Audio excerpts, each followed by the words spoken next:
Good morning, students. Today we will cover atomic or periodic properties of elements. So what do you mean by atomic or periodic properties?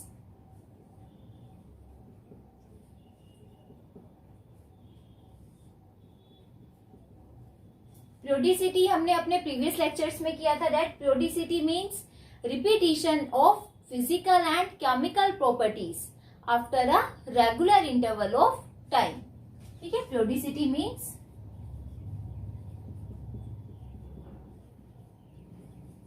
repetition of physical and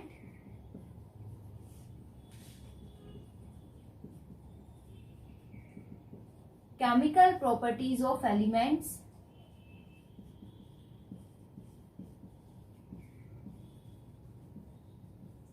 after a regular interval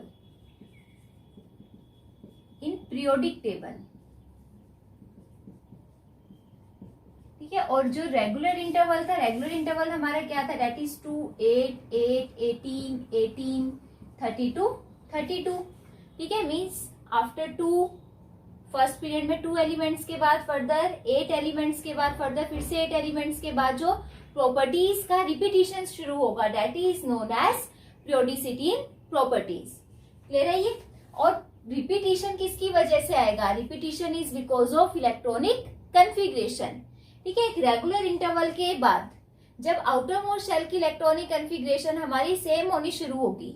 ठीक है, outer most shell में जब same number of electrons आएंगे तो ये repetition इन outermost electronic configuration की वजह से physical and chemical properties repeat करेंगी.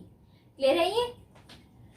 तो जो हमारी पीरियोडिक और एटॉमिक प्रॉपर्टीज होंगी, पीरियोडिक एंड और atomic property of elements are those properties which are directly or indirectly linked with the electronic configuration. और हम ये कह सकते हैं कि जैसे जैसे हम पीरियोडिक टेबल में लेफ्ट टू राइट और top to bottom in a group move करेंगे तो उसमें एक रेगुलर चेंज आएगा. ठीक है, regular change either property increase होगी आइदर ग्रेजुअली डिक्रीज होगी. ठीक है, then those properties are known as atomic और periodic properties of elements. So from here atomic or periodic properties of elements, those properties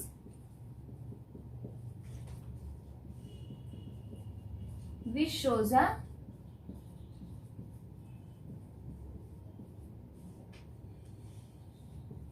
regular gradation या regular change when we move from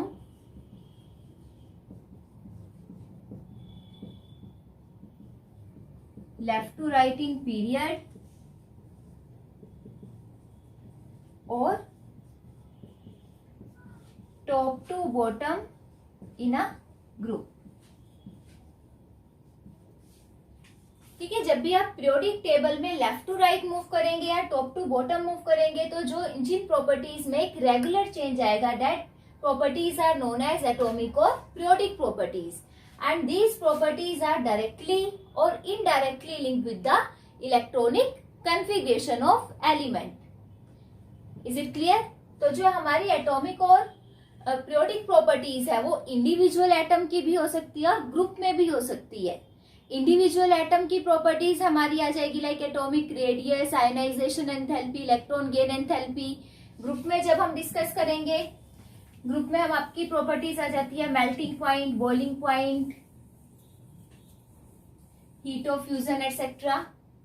ठीक है, तो अब इस वाले टॉपिक में हम बेसिकली जब आप पीरियोडिक प्रॉपर्टीज डिस्कस करेंगे then we will discuss the main properties like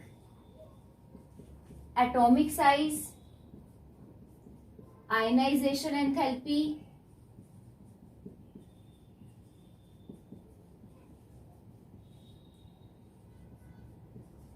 electron gain enthalpy,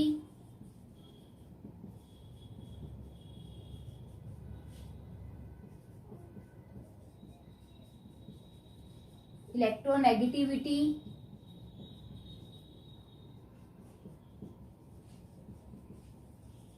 metallic and non metallic character. ठीक है, तो जो इस लेक्चर में हम in periodic properties we are mainly discuss about these 5 properties: atomic size, ionization enthalpy, electron gain enthalpy, electronegativity, metallic and non metallic character, and how they vary when we move from left to right in a period and top to bottom in a group. Is it clear? So today we are going to cover our first property, that is atomic size. Our first periodic property is atomic size. Atomic size means size of an atom. और हमें पता है atom spherical होगा nature में।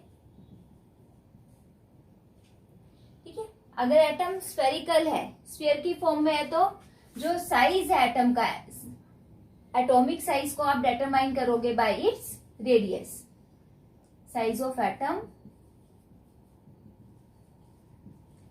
determined by its radius and is also known as atomic radius. ठीक है, so we can calculate atomic size in terms of atomic radius because atom is spherical by nature. ये हमने पढ़ा हुआ ना, nucleus centre में होगा और इलेक्ट्रॉन न्यूक्लियस के चारों ओर एक सर्कुलर पाथ में रिवॉल्व करेंगे। Is it clear? तो अब रेडियस क्या होगी?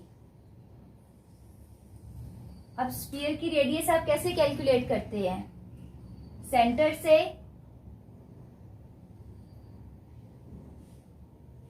लास्ट तक का डिस्टेंस, दैट इज रेडियस। अब एटम की शेप कैसी है? एटम में सेंटर में न्यूक्लियस प्रेजेंट है और इलेक्ट्रॉन न्यूक्लियस के चारों ओर रिवॉल्व कर रहे हैं। So atomic radius is the distance from the centre of nucleus to the outer most shell in which last electron is present. Clear है? यहां से एटॉमिक रेडियस आ जाएगा आपका। Atomic radius is the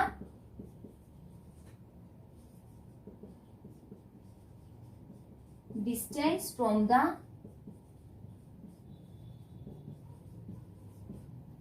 center of nucleus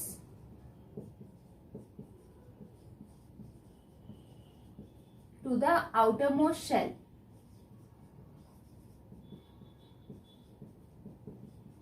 in which last electron is present.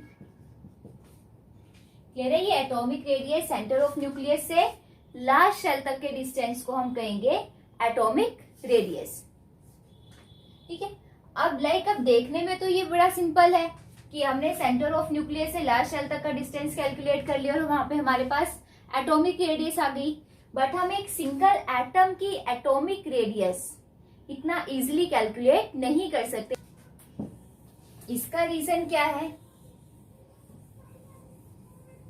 एक atom की atomic radius calculate करने में क्या प्रॉब्लम आएगी? अब जो एटम का ये हम मॉडल करते हैं, दैट सेंटर में न्यूक्लियस है और इलेक्ट्रॉन न्यूक्लियस के चारों ओर प्रेजेंट है, दैट इज 2 डायमेंशनल मॉडल। अब रिसेंटली हमें पता है that according to quantum mechanical model,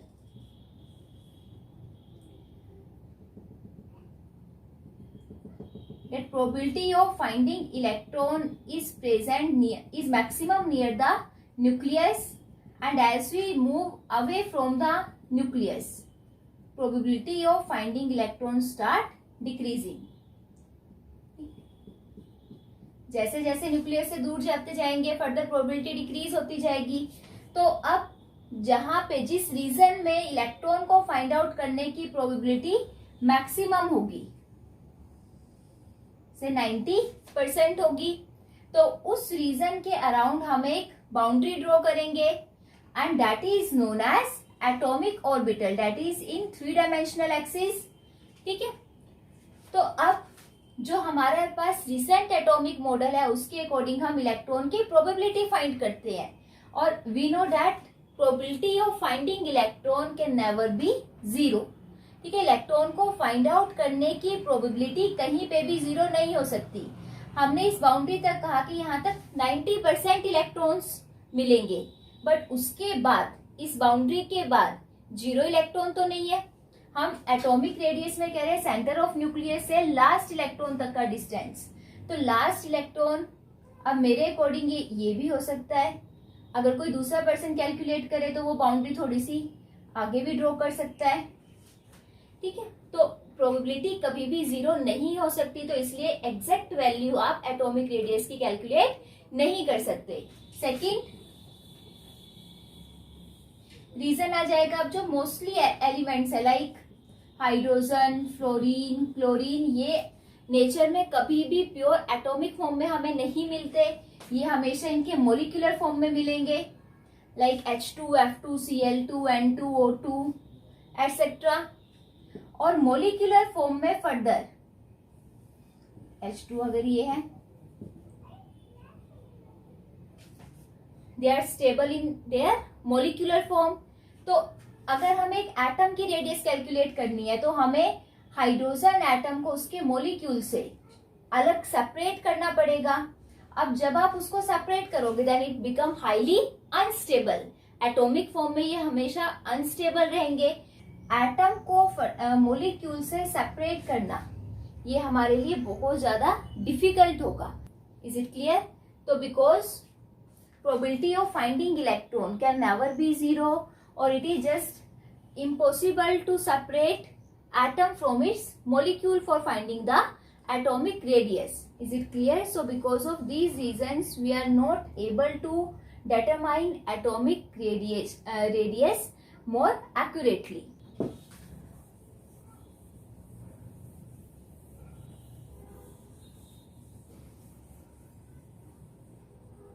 so further इन डिफिकल्टीज को ओवरकम करने के लिए अब जो हम एटम के एक सिंगल एटम की रेडियस डिटरमाइन करने की बजाय उनको हम बॉन्डेड फॉर्म में रेडियस कैलकुलेट करेंगे। अब हमें पता है कि जो एटम्स हाईली रिएक्टिव होंगे, either they are in metal form और नॉन मेटालिक फॉर्म। तो मेटल, नॉन मेटल ये आपस में रिएक्ट करके डिफरेंट टाइप के बॉन्ड्स बनाएंगे। तो उन बॉन्डेड फॉर्म में जो उनकी रेडियस आएगी वहां से हम एटम की रेडियस कैलकुलेट करेंगे। तो atomic radius on the basis of type of bond form they are further divided into 4 type. Covalent radius, metallic radius,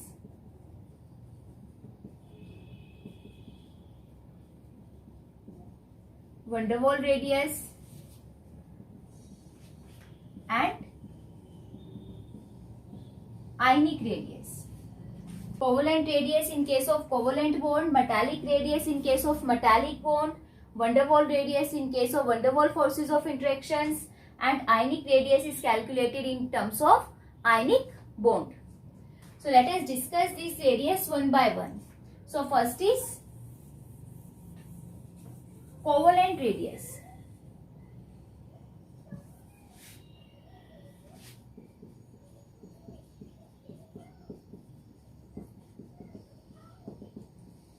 covalent radius से पहले आपको पता होना चाहिए what do you mean by covalent bond. Bonds आप 9th class से करते आ रहे हो तो मैं इनको डिटेल में नहीं बताऊंगी। Covalent bond just the type of bond form due to mutual sharing of electrons between the 2 atoms. ठीक है, जब 2 एलिमेंट अपने इलेक्ट्रॉन्स की म्यूचुअल शेयरिंग करेंगे।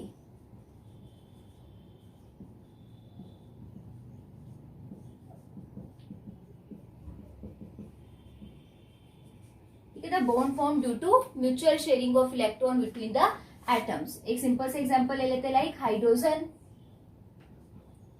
हाइड्रोजन मॉलिक्यूल में there are 2 hydrogen atoms, 1s1। Electronic configuration of hydrogen atom is 1s1। ठीक है, अब दोनों हाइड्रोजन एटम को अपनी नोबल गैस कॉन्फ़िगरेशन अटेन करने के लिए सिंगल सिंगल इलेक्ट्रॉन की जरूरत है। ठीक है, तो ये क्या करेंगे, अपना एक एक इलेक्ट्रॉन दोनों आपस में शेयर कर लेंगे। एक इलेक्ट्रॉन फर्स्ट हाइड्रोजन के पास है, सेकंड इलेक्ट्रॉन एक सेकंड हाइड्रोजन के पास है, ठीक है। दोनों को एक एक इलेक्ट्रॉन की रिक्वायरमेंट है, तो दोनों आपस में अपना इलेक्ट्रॉन शेयर कर लेंगे। तो अब इसको शेयरिंग करके दोनों ने अपना ड्यूप्लेट कंप्लीट कर लिया। तो म्यूचुअल शेयरिंग ऑफ इलेक्ट्रॉन से जो बॉन्ड बनेगा that is known as covalent bond. तो कोवलेंट बॉन्ड के केस में जो इलेक्ट्रॉन क्लाउड बेसिकली आएगा, इलेक्ट्रॉन क्लाउड आपका इस टाइप से आ रहा है। अगर हम जो शेयर्ड पार्ट है, शेयर्ड पार्ट को नेग्लेक्ट कर दें, ठीक है, यहां से ये फर्स्ट हाइड्रोजन का न्यूक्लियस, ये सेकंड हाइड्रोजन का। तो हमें पता है किसी भी बॉन्डेड एटम के केस में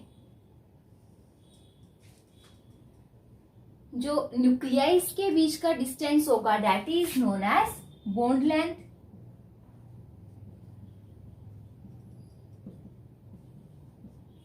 ठीक है, the distance between the nuclei of two bonded atoms are known as bond length. तो अब आपको इसकी रेडियस कैलकुलेट करनी है, बॉन्ड लेंथ ये आ गया। अगर हम इसका हाफ कर दें, हाफ बॉन्ड लेंथ का हाफ करेंगे तो वहां से वो उसकी कोवलेंट रेडियस आ जाएगी। तो कोवलेंट रेडियस की फर्दर डेफिनेशन क्या होगी, covalent radius it is 1/2 of the distance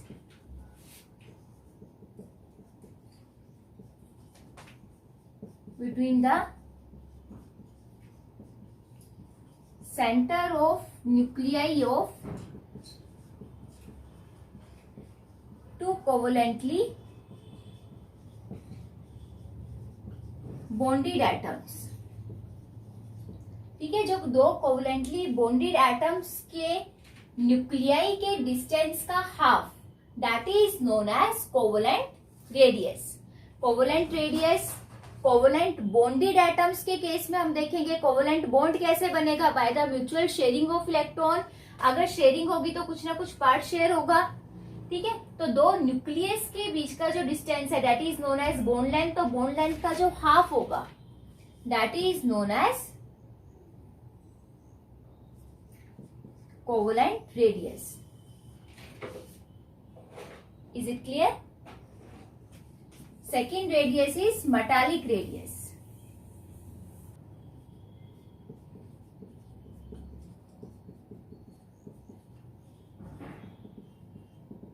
metallic radius हम कैलकुलेट करते हैं in terms of metallic bond. Metallic bond ये आपने प्रीवियस क्लासेस में पढ़ा हुआ है। मेटालिक बॉन्ड अब मेटल्स के केस में बनेगा, the bond between two metals. ठीक है, अब मेटल, अब अगर हम एग्जांपल ले कोई भी आयरन बार, अब आयरन बार में जितने भी एटम्स प्रेजेंट होंगे वो सारे के सारे आयरन के ही होंगे।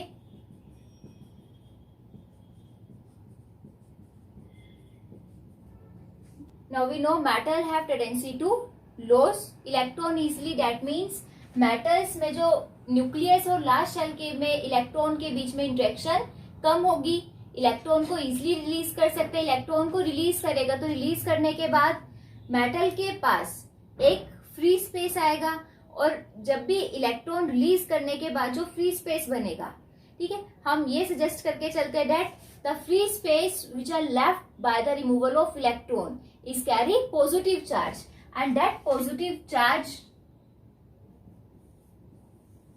अब इलेक्ट्रॉन जब ये यहां से मेटल जब ये इलेक्ट्रॉन रिलीज करेगा तो यहाँ पे जो फ्री स्पेस आएगा that free space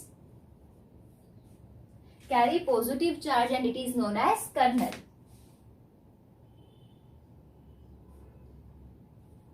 colonel is the space left by the removal of electron. Space left by the removal of electron and carry positive charge। तो आपने 9th क्लास में इलेक्ट्रॉन सी model पढ़ा है। अब कोई भी जो मेटालिक क्लस्टर है ठीक है, तो it contain large number of same metals. तो अब जैसे जैसे इलेक्ट्रॉन, अब हर एक मेटल एटम की टेंडेंसी होगी इलेक्ट्रॉन रिलीज करने की। इलेक्ट्रॉन रिलीज करने के बाद वो अपने पीछे पॉजिटिव चार्ज रिलीज करेगा,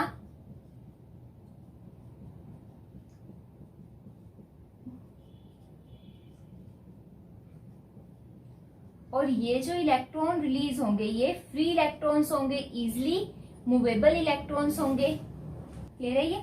तो अब ये जो मोबाइल इलेक्ट्रॉन्स और कर्नल्स के बीच में इंटरेक्शंस होंगी, ये अपने एटम के साथ तो इंटरेक्शन करेगा ही करेगा, साथ ही साथ मोबाइल इलेक्ट्रॉन है तो ये दूसरे एटम के कर्नल के साथ भी इंटरेक्शन शो करेगा या उसके न्यूक्लियस के साथ भी इंटरेक्शन शो करेगा।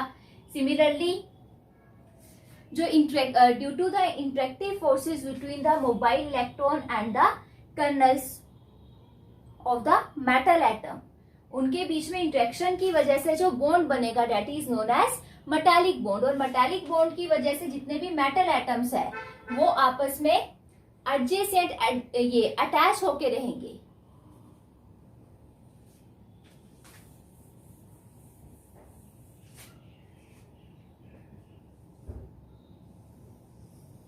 तो यहाँ पे जो मेटल एटम्स है वो मेटालिक बॉन्डिंग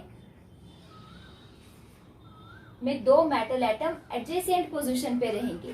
ठीक है, तो अब मेटालिक रेडियस क्या होगी? अब मेटालिक रेडियस में दो मेटल्स के न्यूक्लियस के बीच का जो डिस्टेंस है that is known as bond length. तो इनके डिस्टेंस बॉन्ड लेंथ का जो हाफ होगा that is known as metallic radius. तो मेटालिक रेडियस भी कोवेलेंट रेडियस के similar.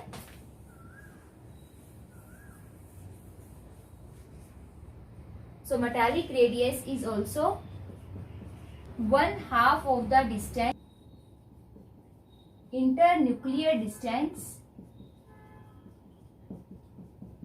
between the two adjacent metal ions in a metallic lattice। ठीक है, मेटालिक लैटिस में दो एडजेसेंट मेटल आयंस के जो इंटरन्यूक्लियर डिस्टेंस का half that is known as metallic radius. Is it clear? Now third radius is van der Waals radius.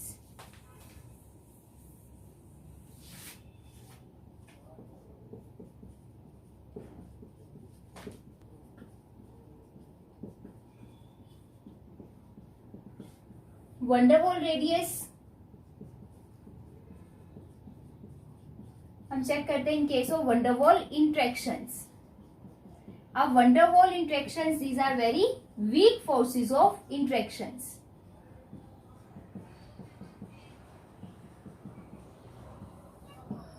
Week forces of interaction. अब van der Waals forces of interaction basically दो stable molecules के बीच में apply होंगे। Like अगर हम hydrogen molecules check करें, जब दो स्टेबल मॉलिक्यूल आपस में एक दूसरे के क्लोज आएंगे, this is first hydrogen molecule, this is second hydrogen molecule, जब उनके बीच में डिस्टेंस कम होगा तब वहां पे फर्दर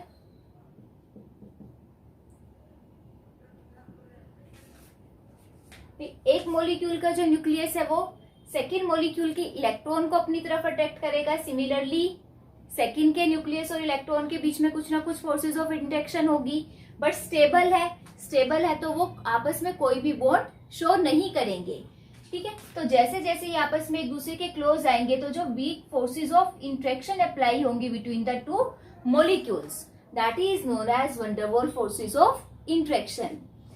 अब यहाँ पे डिस्टेंस का मेन रोल है। अगर आप एक पर्टिकुलर डिस्टेंस से फर्दर डिस्टेंस फिर से डिक्रीज करते हो, ठीक है, अगर एक पर्टिकुलर डिस्टेंस के बाद डिस्टेंस और ज्यादा डिक्रीज होगा तो उसमें इंटर इलेक्ट्रॉनिक रिपल्शन और न्यूक्लियस पॉजिटिव चार्ज के बीच में भी फर्दर रिपल्शन स्टार्ट हो जाएगी। रिपल्शन की वजह से फिर से मॉलिक्यूल दूर जाएंगे। ठीक है, तो वंडरवॉल इंटरेक्शन एक पर्टिकुलर डिस्टेंस पे ही अप्लाई होंगी।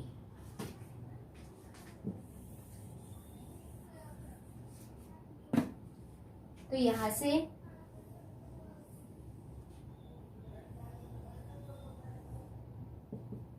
अब इंटरेक्शन है, सिर्फ कोई भी बॉन्ड नहीं बना. सो van der Waals radius basically 1/2 of the distance between the center of nuclei. 1/2 of the distance, अगर दो नॉन बॉन्डेड एटम्स के बीच का डिस्टेंस d है तो उसका जो 1/2 डिस्टेंस है, 1/2 of the distance between the center of nuclei of two non bonded atoms. ठीक है, सिमिलर नॉन बॉन्डेड एटम, दोनों एटम्स ऑलमोस्ट सेम होनी चाहिए तभी उनकी रेडियस इक्वल आएंगी. क्लियर है? That is known as van der Waals radius. So van der Waals radius it is 1/2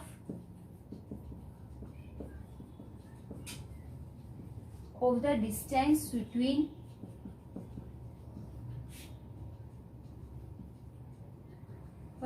distance between the center of nuclei of two identical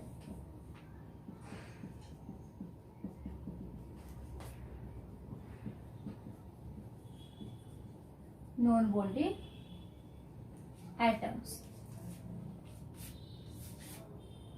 Is it clear? अब हमारी जो fourth radii बची that is ionic radii. Ionic radii in terms of ionic bond आएगी. Ionic bond हमें पता है, ionic bond is form due to the complete transfer of electron. एक element हमारा ऐसा होगा जो अपना इलेक्ट्रॉन रिलीज करेगा और दूसरा इलेक्ट्रॉन गेन करेगा. तो जब हम इलेक्ट्रॉन का ट्रांसफर करवाएंगे तो उस केस में दोनों हमारे पास जो आयंस आएंगे, आयंस का साइज डिफरेंट होगा. अभी तक हमने जो 3 रेडियस की वो आइडेंटिकल एटम्स के बीच में था बॉन्ड. ठीक है, अब now in case of ionic bond में फर्दर मेटल और नॉन मेटल में बॉन्ड बनेगा तो वो रेडियस हम बाद में डिस्कस करेंगे. उसमें एग्जैक्टली 1/2 ऑफ द डिस्टेंस नहीं होगा. तो अब जब आप कंपेयर करते हो, comparison of covalent, metallic and van der Waals radius, इन तीनों को कंपेयर करेंगे तो सबसे जो लार्ज मैग्नीट्यूड किसका आएगा, हमें पता है कोवलेंट के केस में कुछ ना कुछ पार्ट शेयर होगा एटम्स का. मेटालिक के केस में दो एडजेसेंट एटम्स के बीच में बॉन्ड बनेगा. और van der Waals में दो नॉन बॉन्डेड एलिमेंट्स का हम हाफ डिस्टेंस करेंगे. तो मैग्नीट्यूड सबसे ज्यादा किसका होगा? So here we can say that van der Waals radius is greater than metallic radius and metallic radius is further greater than covalent radius. ठीक है, अगर हम तीनों को कंपेयर करें तो सबसे ज्यादा large magnitude van der Waals radius, then metallic, then covalent radius. Is it clear? और यहां से फर्दर एक पॉइंट और आपका रह गया that van der Waals radius are also known as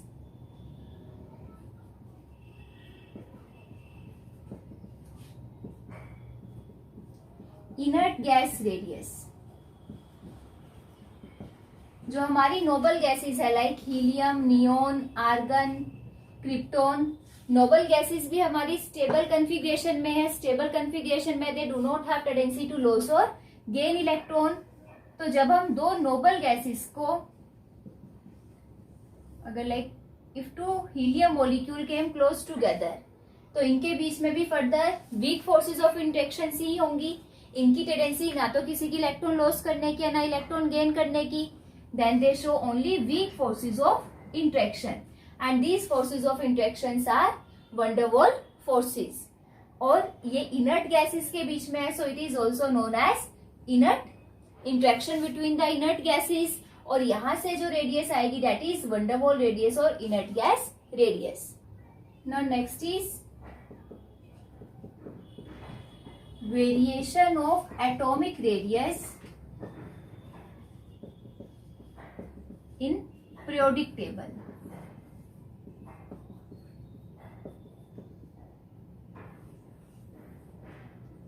और ये बहुत ज्यादा इंपॉर्टेंट टॉपिक है, how atomic radius very along in a periodic table.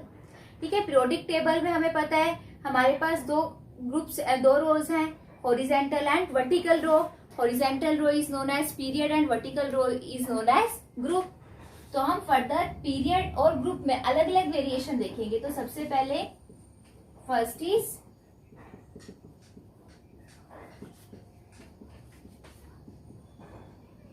Variation of atomic radius along a period.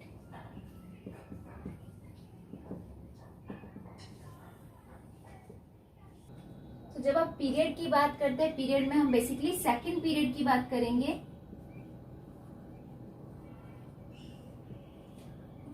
सभी में वेरिएशन सेम ही रहेगा। सेकंड पीरियड में हमने किया था एलिमेंट्स कौन कौन से होंगे, lithium, beryllium, boron, carbon, nitrogen, oxygen, fluorine, neon. So when we move left to right, so their atomic radius become 152। Beryllium की एटॉमिक रेडियस आती है 111, boron 88, carbon 77, nitrogen 70, then 74, 72 and neon have 160।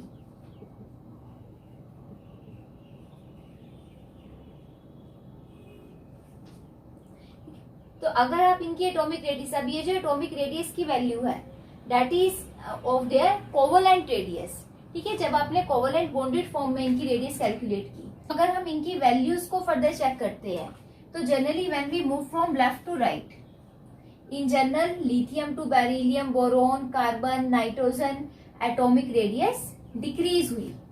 ठीक है, 10th में भी आपने यहीं तक किया था that when we move along a period from left to right then atomic radius decreases. ठीक है, but there are still some exceptions.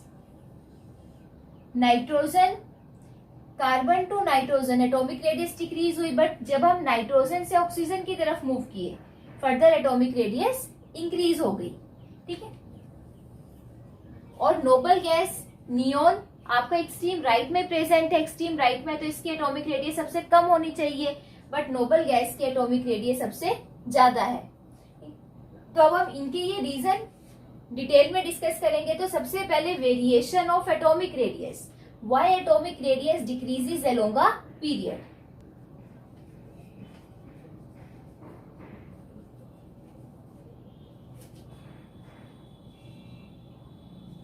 Decreases along a period. अब when we move along a period atomic radius क्यों decrease हो रही है। अब हमें पता है जैसे जैसे हम अलोंग अ पीरियड मूव करेंगे एटॉमिक नंबर इंक्रीज होगा, एटॉमिक नंबर इंक्रीज होगा तो जो इफेक्टिव न्यूक्लियर चार्ज है वो 1 by 1 इंक्रीज होगा। लिथियम का एटॉमिक नंबर 3, एटॉमिक नंबर 3 है, that means it contain 3 proton and 3 electron. Beryllium have atomic number 4, that means it contain 4 proton and 4 electron. Similarly, boron atomic number 5, 5 proton, 5 electron. Carbon 6, it contains 6 proton and 6 electron. Nitrogen 7, 7 proton, 7 electron. Oxygen 8, it contain 8 proton and 8 electron. Fluorine atomic number 9, neon 10. Is it clear? और अगर आप इनकी electronic configuration देखते हैं, electronic configuration lithium की क्या आएगी 1s2 2s1 last shell, second beryllium 2s2, boron 2s2 2p1, carbon 2p2, nitrogen 2p3, 2p4, 2p5, 2p6. Clear है ये? So when we move left to right in a period, then principal shell remain same. जो हमारी अगर second period की बात करें, second period में second principal shell रहेगी. अगर हम थर्ड पीरियड की बात करेंगे तो principal shell remain third. Fourth period में फोर्थ प्रिंसिपल शैल आएगी. Principal shell remain same but atomic number increases by 1. Atomic number एक एक इंक्रीज हो रहे, तो एटॉमिक नंबर इंक्रीज होने से क्या होगा? नंबर ऑफ प्रोटॉन्स इंक्रीज हो रहे हैं. नंबर ऑफ प्रोटॉन जितने ज्यादा इंक्रीज होंगे, न्यूक्लियस पे पहले +3 चार्ज था, फिर बेरिलियम के टाइम पे +4 चार्ज हो जाएगा. न्यूक्लियस पे जो इफेक्टिव न्यूक्लियर चार्ज है वो इंक्रीज होगा. जितना ज्यादा इफेक्टिव न्यूक्लियर चार्ज इंक्रीज होगा, न्यूक्लियस और इलेक्ट्रॉन के बीच में जो इंटरमोलिकुलर फोर्सेस ऑफ इंटरेक्शंस हैं वो इंक्रीज होंगी. Is it clear?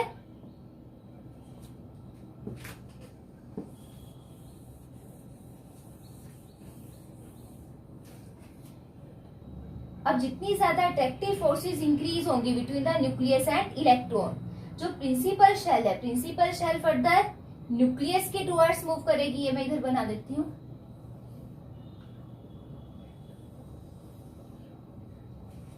जितनी ज्यादा इंटरेक्शन इंक्रीज होगी तो principal shell start moving towards nucleus. ठीक है, न्यूक्लियस के टुवर्ड्स मूव करेगी तो सेंटर ऑफ न्यूक्लियस से आउटर मोस्ट शेल तक का डिस्टेंस डिक्रीज होना शुरू होगा. डिस्टेंस डिक्रीज होगा तो एटॉमिक रेडियस डिक्रीज होगी. So why atomic radius decreases along a period? इसका हम सिंपल सा रीजन दे सकते हैं कि when we move left to right in a period, principal shall remain same but atomic number increases by 1 due to which effective nuclear charge increases. ठीक है, effective nuclear charge increase होगा, so interaction between the nucleus and electron start increases. ठीक है, जितना ज्यादा effective nuclear charge increase होगा, interaction increase होंगी and the principal shell starts moving towards the nucleus. ठीक है, जितनी ज्यादा इंटरेक्टिव फोर्सेस होंगी, शेल न्यूक्लियस के टुवर्ड्स मूव करेगा, जिससे एटॉमिक रेडियस डिक्रीज करेगी. क्लियर है ये आपने 10th क्लास में भी किया था. Now the reason of exceptional cases. अब अगर हम नाइट्रोजन की बात करें, अब ये जो एक्सेप्शनल केसेस हैं ये हमेशा इंपॉर्टेंट होते हैं. आपके जो मैक्सिमम क्वेश्चंस बनते हैं, क्वेश्चंस हमेशा एक्सेप्शनल केसेस से ज्यादातर चांसेस रहते हैं क्वेश्चन आने के. ठीक है, तो एक्सेप्शनल केसेस हमेशा ध्यान रखना है. तो वैसे तो एटॉमिक रेडियस कंटिन्यूसली डिक्रीज हो रही है, बट बीच में नाइट्रोजन का एक्सेप्शन आ गया. नाइट्रोजन की रेडियस ऑक्सीजन के कंपैरिजन में लार्ज होनी चाहिए थी, but nitrogen has small atomic radius as comparison to oxygen. Why?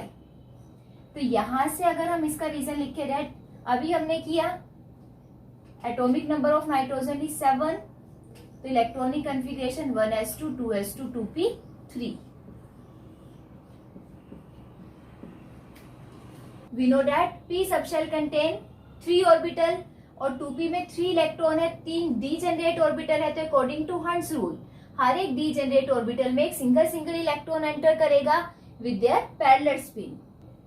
सो जो नाइट्रोजन की कन्फिग्रेशन है, नाइट्रोजन कन्फिग्रेशन है हाफ फील्ड कन्फिग्रेशन, और हमें पता है हाफ फील्ड कन्फिग्रेशन ही ये मोस्ट स्टेबल कन्फिग्रेशन होगी.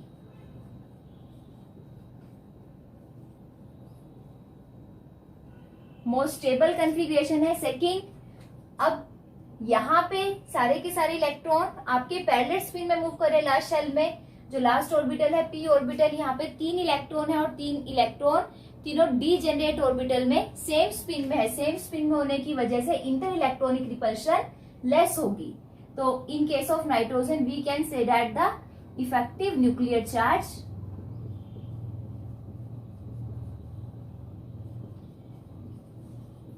is greater than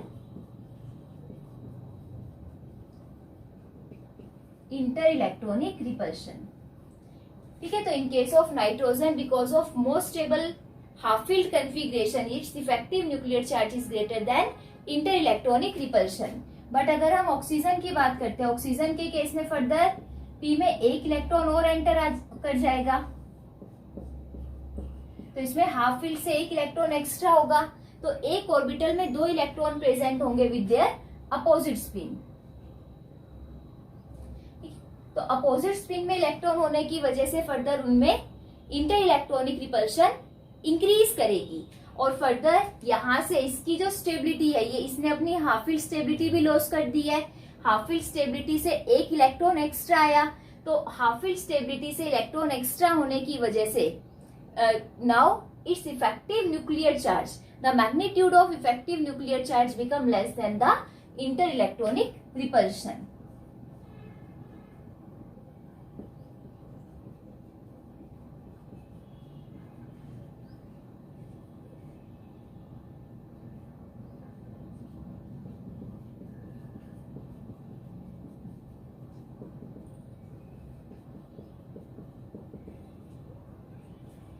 is it clear? अब जब भी आप एटॉमिक रेडियस की बात करेंगे या कोई भी प्रॉपर्टी की बात करेंगे तो हम बेसिकली कंबाइंड इफेक्ट देखते हैं between nuclear charge and the inter electronic repulsion.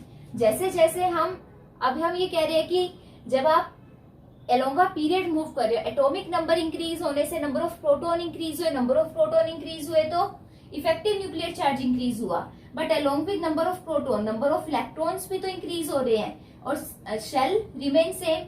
तो एक ही शेल में जब नंबर ऑफ इलेक्ट्रॉन्स इंक्रीज होंगे तो उनके बीच में रिपल्शन, इंटर इलेक्ट्रॉनिक रिपल्शन भी इंक्रीज होगी।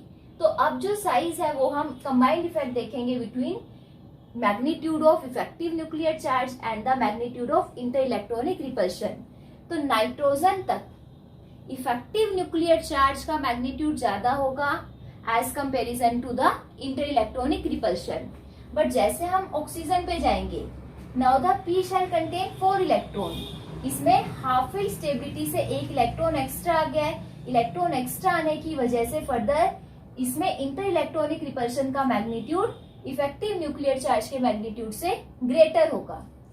ठीक है, so because of greater magnitude of inter electronic repulsion oxygen have greater size as comparison to nitrogen.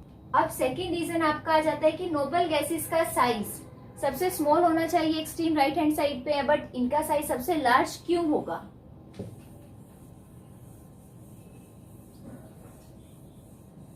Why noble gases have exceptionally large in size? तो इसके केस में एक तो noble gases में जो कन्फिग्रेशन है that is of fully filled configuration,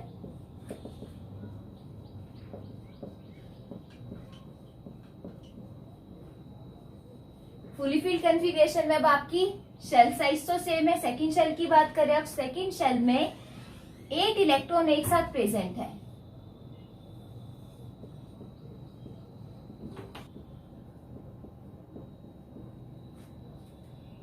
second shell में अब 8 इलेक्ट्रॉन होने की वजह से फर्दर जो डिस्टेंस है इलेक्ट्रॉन्स के बीच में वो बहुत कम रह जाएगा। डिस्टेंस जितना कम होगा उनके बीच में रिपल्शन उतनी ही ज्यादा होगी। तो फर्स्ट तो हमारा आ जाएगा that in case of noble gases inter electronic repulsion is much greater than it's effective nuclear charge. ठीक है, यहाँ पे इंटर इलेक्ट्रॉनिक रिपल्शन मैक्सिमम होंगी। इंटर इलेक्ट्रॉनिक रिपल्शन ज्यादा होने की वजह से नोबल गैसेस का साइज ज्यादा होगा। सेकंड आ जाएगा, अभी हमने पीछे टाइप ऑफ रेडियस में किया that noble gases show van der Waals radius.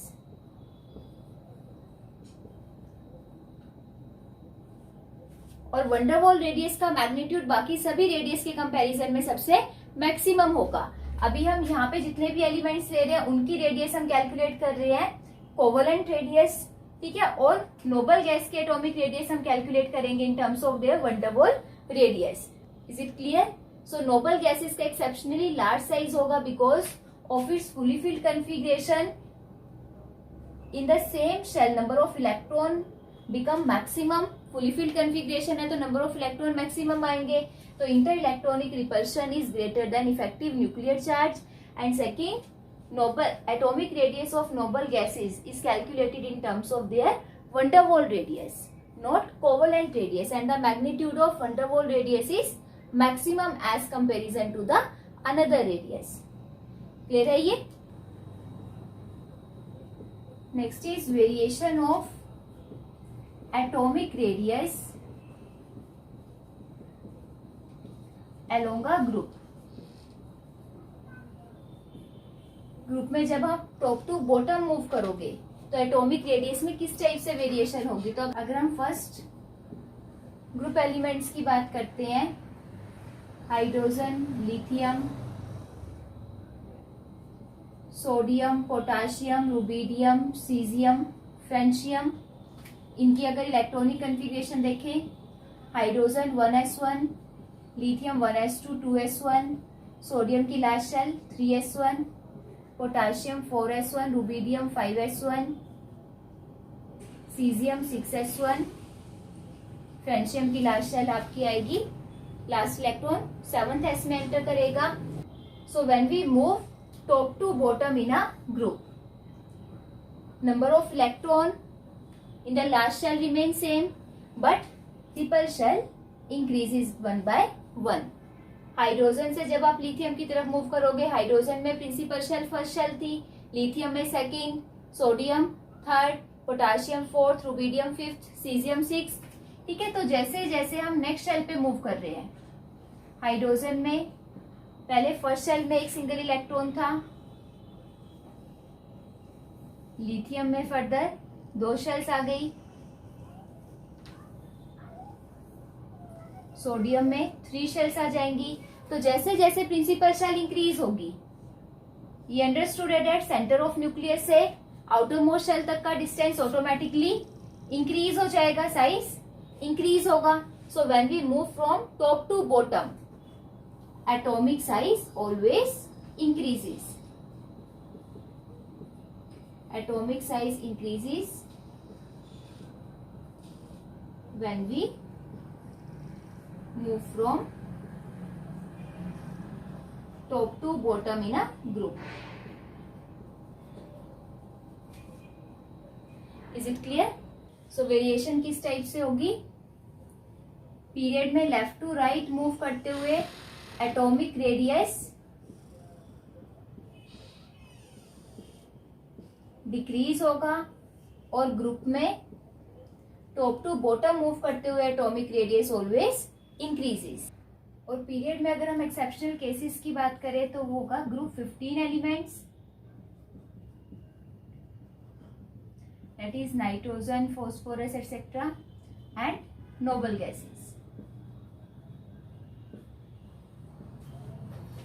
Is it clear? अब यहाँ से हमारे आयनिक रेडियस का टॉपिक रह गया, वो हम नेक्स्ट लेक्चर में डिस्कस करेंगे. Thank you and have a nice day.